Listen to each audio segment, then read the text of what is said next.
Welcome to JonGetsGames. Today, I'll be reviewing Karuba. In this 2 to 4 player game, players will be simultaneously racing their explorers through the jungle, trying to get to their destination temples as quickly as they can. You will do this by everybody placing the same exact tile onto their tableau each turn, but where they put it down will be different for each player. First, I'll go over the rules of the game, and then I'll jump into my review. Here's one potential starting setup for Karuba. Each player has one of these player sheets, as you can see here, and they're going to make sure that all of these tokens are in the same exact positions for each player, but they don't have to be in all these same exact positions each time you play the game. All but one player are going to organize all of their 36 tiles in order next to their playing area, and then one player will simply randomize their stack and put it in front of them. Each turn is structured in the same way. The player who has the randomized stack of tiles will draw the top one and then read aloud the value of that tile. In this case, that would be 34. At that moment, every other player will find the 34 tile amongst their sorted tiles, and each player will simultaneously activate this tile. There are two different things you can do with every tile. The first is you can play it down on the board. Now, all spots are legal as long as they are currently empty, but it's important to note you are not allowed to rotate your tiles, so they always must stay in this orientation, and then you can put it down. You can put it next to one of your explorers, or you can put it out in the middle. What you are trying to do is make paths for your explorers to be able to follow them and get to the temple of their color, so in this instance, I might want to put the tile down here. Some of these tiles have this golden jewel on it, and others have this silver one here. Actually, I believe this is a diamond. So when you put a tile down that has one of these symbols, you are going to take one of those resources and put it down on the tile. Once everybody has evaluated their tile, the turn ends and we begin the next one with the next from the random stack being flipped over. In this case, it's a 10, so all players will find the 10 from their sorted area, and then they're going to evaluate this one. So for this one, I'm going to show you the other option you can do with your tile. Instead of placing it down on the board, you can discard the tile, and you will get movement points equal to the number of exit points the path has on this tile. So this tile right here has 2 exit paths, so that's 2 movement. But if you looked at this 8 here, you can see there are 4 exits on this tile, so if you discarded this, you get 4 movement. So I have the 2 movement from the discarded tile, and the thing is you cannot split that movement between multiple explorers, and an explorer can only move if there is a clear path in front of them. So right now, these 3 explorers can't move at all, because this is just dense forest, but this guy down here can. You are always allowed to move less than the value of movement that you are given, so in this case, I can move 1, and I probably want to do that because when I stop on this location, I'm going to pick up this gold token. You only get it if you stop there. If I passed over it, it would stay on the tile. And this gold token is worth 2 points at the end of the game, and winning scores are usually in the low 20s or so 2 points is not bad. You take that token and you put it down on the player portrait of the person who picked it up. That's not mechanically necessary, but it's kind of fun to do. These crystals act much like the gold tokens when they come out on the tiles that have them, and these are worth 1 point each when you pick them up, as opposed to the 2 points of the gold.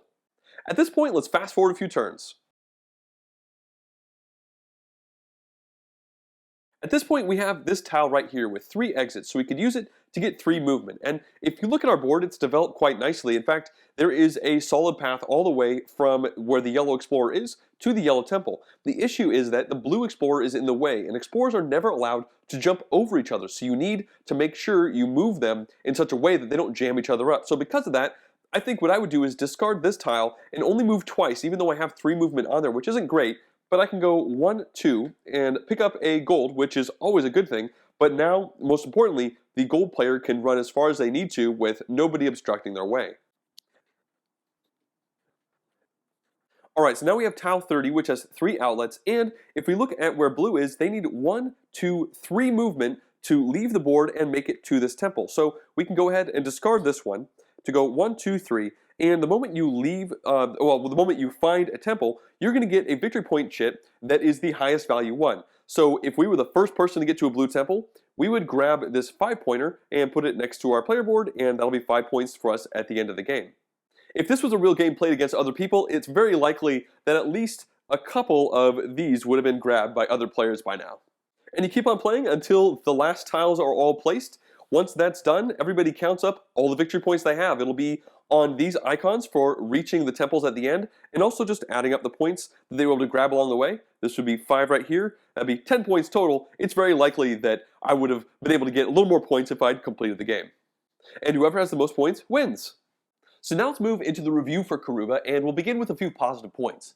The first of these relates to the two choices you have on each of your turns. Everybody has the same tile in front of them, and they have to decide whether they put it down into their tableau in front of them or they discard it to move an explorer. And this is such an elegant idea, and both of those decisions can be really great ones. First of all, putting it into the forest is great because you don't have to connect it to any prior tile. You can put it anywhere. So you have some thinking about what you want to do right now, but you also want to think about the future. So oftentimes you find yourself making paths that you're nowhere near even getting an explorer to because that is the way that the tiles are coming out for you. The problem with that is sometimes you're going to get a tile that you just really don't want, and that's great because you can discard it to move your explorers, but if you've been thinking too far in the future and you've been building paths for when you get to your explorers to those spots, but you can't actually move your explorers yet, then you could really be in a bind and you could waste some of that movement actions, and that's really important because you only have 36 tiles in the game, and in general, you're not going to get all 4 of your explorers to each of the temples, but if you want even a shot at that, you have to be very tight with the movement actions that you have. So I love the decision between which one of those you do and also just how you plan ahead for the future. It's really solid.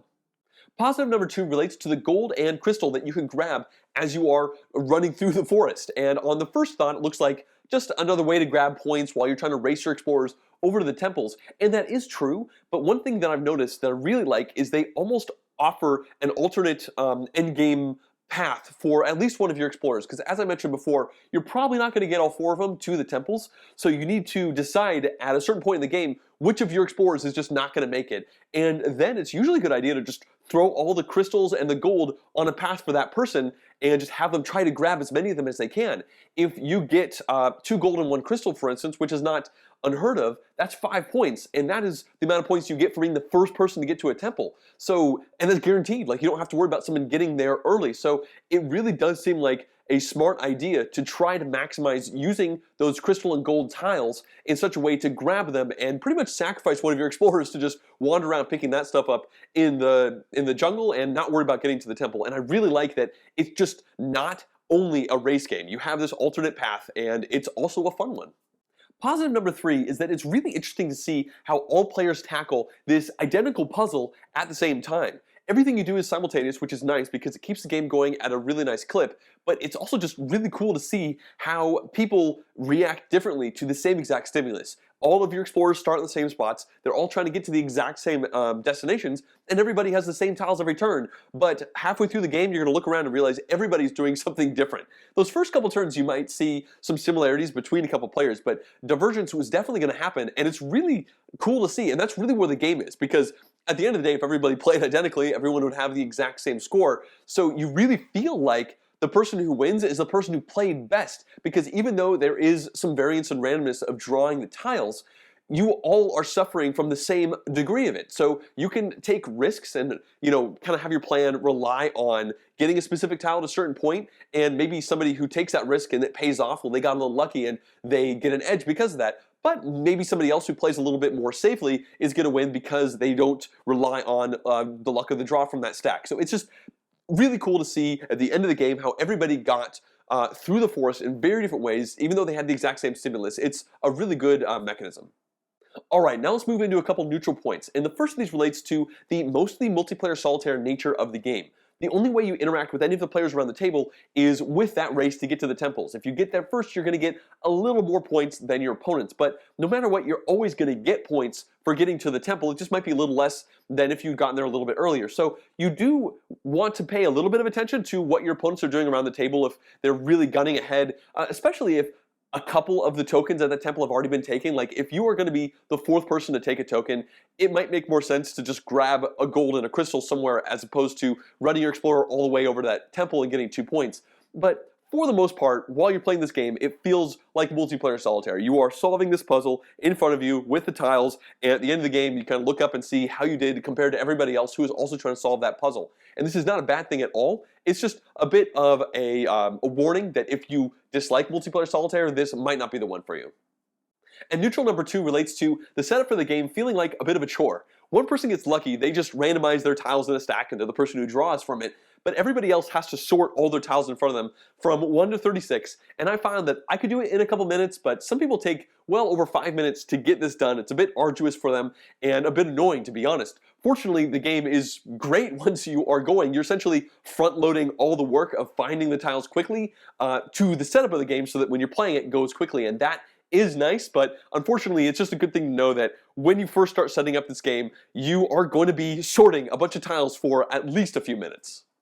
Here's the point where I would discuss negative points for the game, things that brought down my opinion or I just really didn't think should be in there, but honestly, I can't come up with any for the game, so we're going to move on. So now let's discuss the replayability of Karuba, and I think that it's pretty typical. You've got two things pulling it from either direction. On one side, it might seem a little low because you play the exact same style of game every time you play. Like every piece is out in front of you, nothing is reserved in the box, randomly not used. In this game to the next game, there's no differing endgame conditions. However, on the flip side, the game presents you with a different puzzle every time you sit down to play because the explorers are going to be in different spots, the temples are going to be in different spots, and more importantly, the order in which those tiles come out will really dictate how you are going to be playing the game each time you're in it. So if you are in your 10th play, it's still going to feel like that first time you played the game. It's not going to be fresh in that instance. However, the way you are trying to solve the puzzle that's in front of you is going to be slightly different from one game to the next. You might be thinking, okay, you know, last game I played, I was a little bit too far in the future. I need to play a little bit closer so that I have good options to move my explorers around. There are definitely places to get better at this game as you play it many more times, but ultimately I think it averages down to a pretty typical amount. Now it's time to go into the different player counts that Karuba supports. It is a 2 to 4 player game, and it pretty much plays the exact same way with all those player counts. It's really good at all three. The only difference between them is the number of tokens that are out there for grabbing victory points when you get to the temples. If you want a more cutthroat game, I suppose, the 2-player game is better because the difference between the points that you grab at the temples is larger and it's much more one-on-one experience. However, I found that I personally prefer a 4-player game, but that's mostly just because I like lots of people around the table. It's a fully simultaneous game, so it's not slower at 4 than at 2, and I just like having a bunch of people around. But at the end of the day, I recommend it with all of the player counts. In conclusion, I've had a ton of fun playing Karuba.